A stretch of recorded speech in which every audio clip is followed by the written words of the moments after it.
योग के इतिहास के बारे में कुछ जानते हैं। योग का इतिहास 5000 वर्षों से भी अधिक पुराना है, जिसकी उत्पत्ति प्राचीन भारत में एक आध्यात्मिक, दार्शनिक और शारीरिक अनुशासन के रूप में हुई थी। सबसे पहले आता है प्राचीन और वैदिक उत्पत्ति।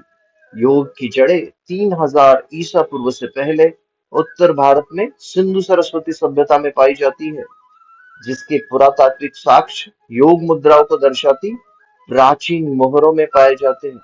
इसका सबसे पहला उल्लेख ऋग्वेद में लगभग 1500 ईसा पूर्व में मिलता है, जहां योग को वैदिक पुरोहितों द्वारा किए जाने वाले अनुष्ठानों, मंत्रों और आध्यात्मिक अभ्यासों से जोड़ा गया था। प्रारंभिक अभ्यासों में अनुष्ठानिक यज्ञ, मंत्र जाप और ध्यान का मिश्रण था, जो मानसिक अनुशासन और आध्यात्मिक अंतर्दृष्टि प्राप्त करने वाली एक प्रणाली के रूप में विकसित हुआ। उसके बाद आता है दार्शनिक विकास। उपनिषदों लगभग 800 से 300 ईसा पूर्व में ध्यान अनुष्ठान से हटकर आध्यात्मिकता के आंतरिककरण पर केंद्रित हो गया, जिसमें आत्म साक्षात्कार, कर्म और ज्ञान योग पर बल दिया गया। 500 से 200 ईसा पूर्व के बीच अनेक ग्रंथों ने योग परंपराओं के समानांतर तप और नैतिक व्रतों का सूत्रपात किया। उसके बाद आता है शास्त्रीय काल और पतंजलि का योग।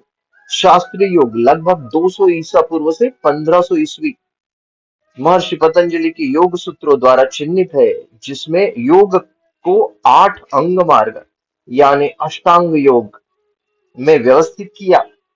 उसमें है यम, नियम, आसन, प्राणायाम, प्रत्याहार, धारणा, ध्यान और समाधि।